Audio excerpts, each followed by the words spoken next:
عزادارو شہیدوں کا چہلم کر کے جب اہل حرم کا قافلہ جانب مدینہ روانہ ہوا تو 8 ربیع الاول کو یہ قافلہ مدینہ پہنچا. جب در و دیوار مدینہ نظر آنے لگے تو ام کلثوم نے مرثیہ پڑھا، اے نانا کے مدینے ہمارے آنے کو قبول نہ کرنا، اس لیے کہ ہم حسرتوں اور غموں کے ساتھ آئے ہیں. اے نانا کے مدینے جب ہم یہاں سے چلے تھے تو بھرا کنبہ ساتھ میں تھا، اور جب ہم وطن پلٹے ہیں تو ہماری گودیاں بچوں سے خالی ہیں، مردوں میں کوئی باقی نہیں ہے.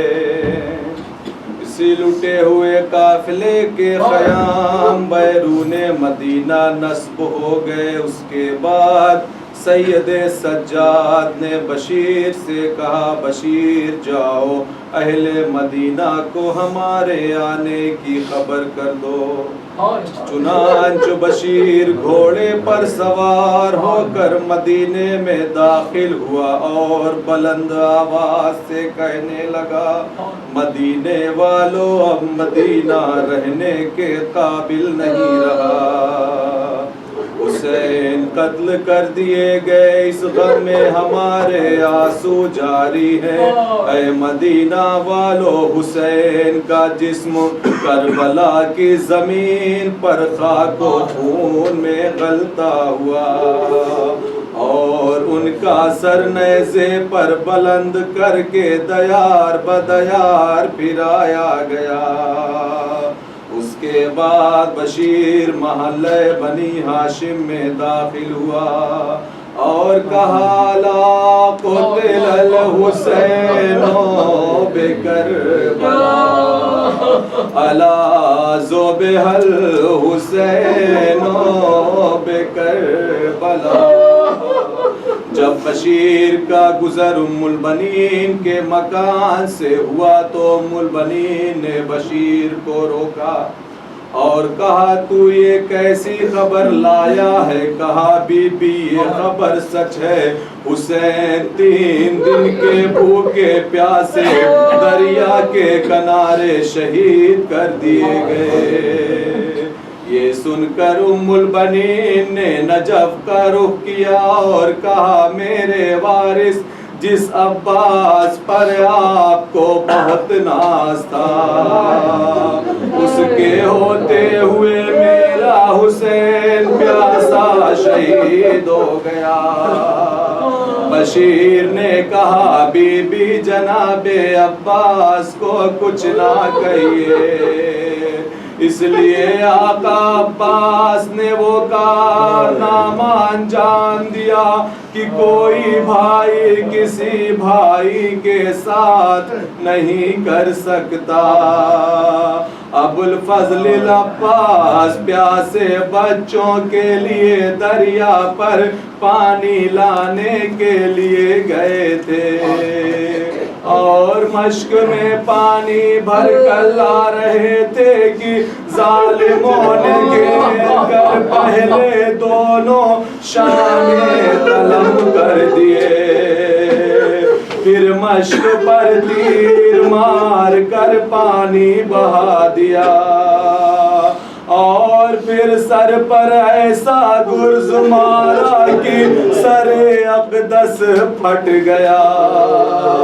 آپ کا بیٹا زمین پر گرا، حسین کمر تھامے ہوئے اس وقت پہنچے جب آقا عباس میں رمق جان باقی تھی.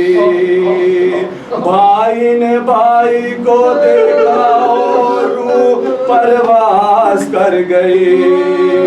بی بی جب تک آپ کا عباس زندہ تھا تب تک کسی کی مجال نہ تھی کہ وہ آقا حسین کو کچھ نگاہ سے بھی دیکھ سکے. ام البنین جنت البقیع میں آئی اور 9 ماتم کرنے لگی. ام البنین کے نوح ماتم میں وہ درد ہوتا تھا کہ مرمان جیسا شکی بھی ام البنین کے رونے کی آواز کو سن کر رو پڑتا تھا۔ ام البنین کا مرثیہ یہ تھا، اے مدینہ والو اب مجھے ام البنین کہہ کر نہ پکارا کرو، اس لیے کہ جب مجھے کوئی ام البنین کہہ کر پکارتا ہے تو مجھے شہید بیٹے یاد آنے لگتے ہیں۔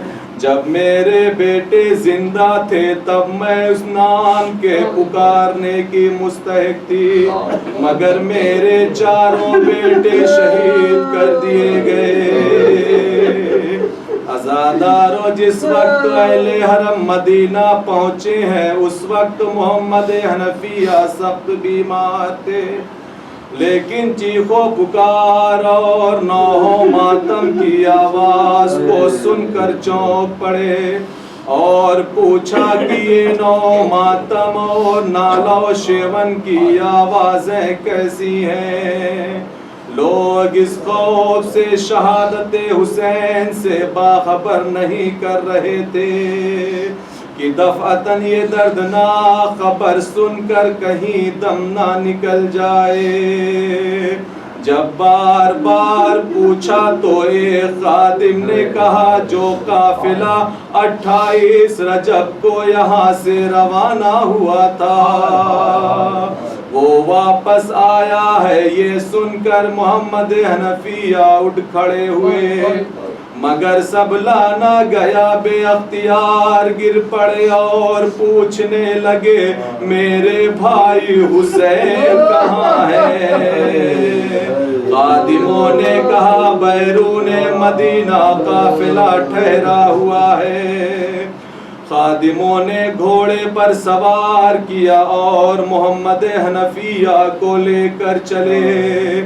جب محمد حنفیہ کی نظر کالے علموں پر پڑی تو ایک چیخ ماری اور کہا خدا کی قسم بنی امیہ نے میرے بھائی کو قتل کر ڈالا، اور پھر غش کھا کر گر پڑے۔ محمد حنفیہ کا ایک خادم دوڑا ہوا سید سجاد کے پاس آیا اور کہا مولا سجاد اپنے چچا کی خبر لیجئے، کہیں ایسا نہ ہو کہ آپ کے پہنچنے سے پہلے انتقال کر جائیں۔ سید سجاد محمد حنفیہ کے سرانے پہنچے اور چچا کا سر اٹھا کر گود میں رکھا۔ جب محمد حنفیہ کو ہوش آیا اور سید سجاد پر نظر پڑی تو پوچھا تمہارے بابا کہاں ہیں؟ سید سجاد نے کہا چچا جان میں یتیم ہو کر آیا ہوں۔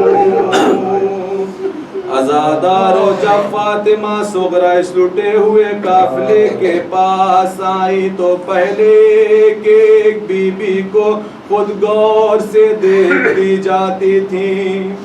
زینب نے پوچھا بیٹی کیا ڈھونڈ رہی ہو؟ صغرا نے کہا پھوپھی اماں میں اپنی بہن سکینہ اور اپنے بھیا علی اصغر کو تلاش کر رہی ہوں۔ زینب نے صغرا کو سینے سے لگایا، کہا بیٹی صغرا تمہارا بھیا کربلا کے بن میں ہرملا کے تیر سے شہید ہو گیا اور تمہاری بہن سکینہ شام کے قید خانے میں مر گئی۔ پھر یہ قافلہ روضہ رسول پر پہنچا۔ روضہ رسول پر پہنچ کر زینب نے کہا نانا میں آپ کے فرزند حسین کے مرنے کی خبر سنانے آئی ہوں۔ اے نانا میرے ماجائے کو 3 دن کا بھوکا پیاسا مہمان بلا کر دریا کے کنارے میں عزیز و انصار شہید کر دیا۔ اے نانا جس حسین کے لیے آپ ناکا بنے تھے، اس حسین کی لاش عریاں جلتی زمین پر پڑی رہی، لاشا بھی دفن نہ کر سکی کیونکہ میرے سر پر چادر بھی نہ تھی۔ اے نانا آپ کی امت ہم کو سربرہنا بے کجاوا اونٹوں پر کربلا سے کوفہ اور کوفہ سے شام تک لے گئی۔ اے نانا ہم شام کے اس قید خانے میں قید کیے گئے جہاں ترک و دیلم کے قیدی رکھے جاتے ہیں۔ اے نانا میں آپ کے لیے اس سفر کی واپسی پر جو سوغات لائی ہوں اس کو لیجئے۔ یہ کہہ کر خون سے بھرا ہوا حسین کا امامہ قبر رسول پر رکھ دیا اور کہا، لو نانا جان تحفہ نایا لے کے آئی ہوں، کٹوا کے سر حسین کا ماما لائی ہوں۔ زینب کی اس فریاد پر قبر رسول لرز گئی۔ روضہ رسول کے بعد یہ قافلہ فاطمہ زہرا کے مزار پر پہنچا۔ زینب نے قبر سیدہ پر اپنے کو گرا دیا اور کہا، اے اماں بھائی کو کھو کر زینب آ گئی۔ اس کے بعد حسین کا خون سے رنگین کرتا قبر زہرا پر زینب نے رکھ دیا اور اس طرح فریاد کرنے لگی، اماں لحد میں سوتی ہو کیا لو میری خبر، اماں تباہ ہو گیا غربت میں میرا گھر، اماں تمہارے لال کا کاٹا گیا ہے سر ننگ بیبیوں کو پھرایا ہے در بدر، کنبے کو کھو کے زینب ناشاد آئی ہے، بھیا حسین چھٹ گئے اماں دہائی ہے۔